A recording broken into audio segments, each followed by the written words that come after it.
Uncle Iroh is beloved for his wisdom and mentorship. What is one piece of advice that Iroh, that maybe you kind of found impactful either on or off the camera?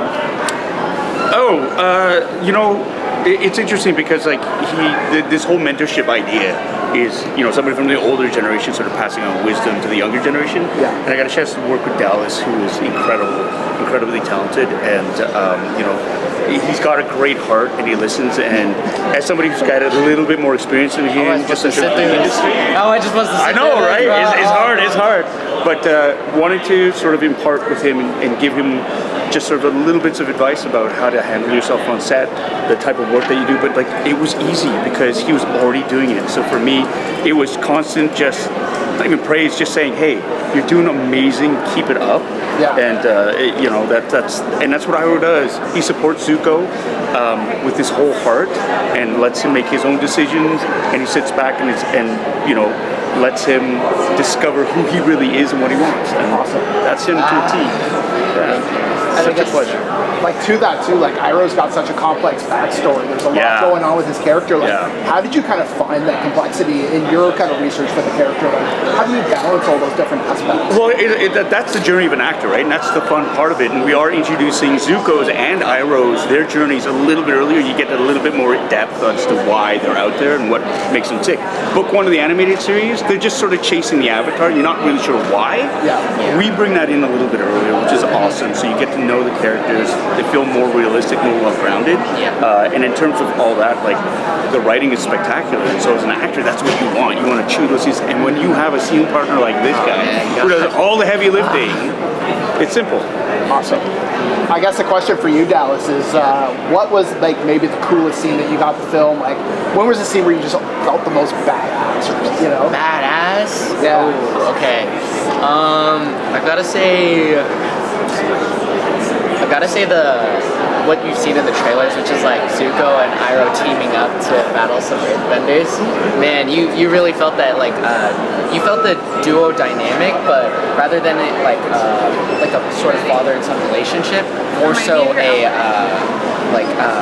like a partner in crime who's facing danger sort of dynamic, which was a lot of fun to do. We were in the middle of the woods. It was freezing Vancouver, right? Hopefully not too much rain. Oh no, it was rain. But like you guys know, like a lot of Zuko's fight scenes are alone when he goes off and sort of does his own thing. But I think when I got to do that fight scene alongside Paul, it made it that much stronger. That was cool. Hopefully, so craft cool. services was extra generous that day. Just you know what? It's the back-to-back. Yeah. You just see two dudes who are just and then the badass. camera pushes in. It was a really like So much superhero fun. moment. Awesome. And then I hid behind him, and he does all the work. And I guess, like, what do you want people to keep in mind about Zuko as they watch the show unfold? Like, what is maybe something that people aren't aware of the character and want them to have in the back of their mind while they're watching the show?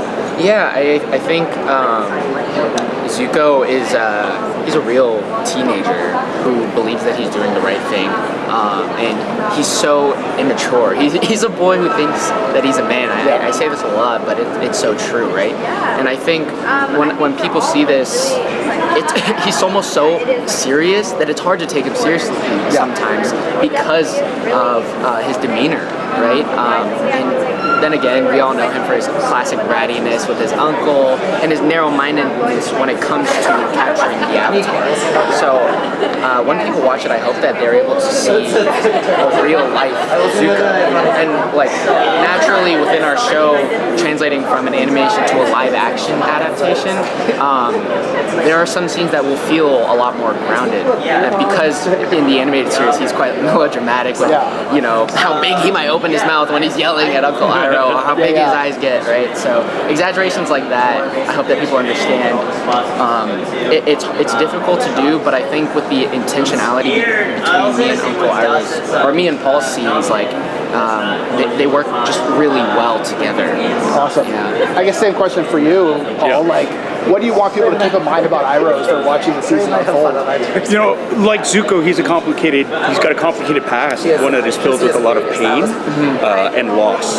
And they're out there, they choose to be together. Like, you know, Prince Zuko, he's exiled, and Iroh chooses to go with him because they both suffered tremendous loss, and that's their journey. It's not as simple as one would think. There's still waters run deep, and in this case too, what I really love is the dimensionality of he's not just a bad guy who's chasing them. There's so many different reasons why he suffered so much trauma, and it's not as clear cut as audiences might think. And so that's what I love is the reveal of their motivations behind why they're doing what they do. Why are they on the bad guy side? Are they? There's so much more depth to it, and that makes it more real, you know, in a sense. So I mean, the complexity between both characters as well as I'm really excited for people to see on camera. Awesome. And final question for you, Paul. Yeah. If you had to choose between mastering the elements or flying an X-wing, what are you going to choose? Oh, you're gonna put me on the spot, right? Well, I'd have to. I don't know. It's like it's hard because when your dreams come true, right? It's like Why not both? yeah, why not both, right? It's amazing, and so I approach everything as always with gratitude and with the sense of joy, and you know the people I get to work with, and it is so heartening to watch all of them spread their wings and really soar, and I can't wait for the rest of the world to just see how insanely talented, especially this guy is, Gordon, Kiawentiio, and Ian. It's their time. It's their time.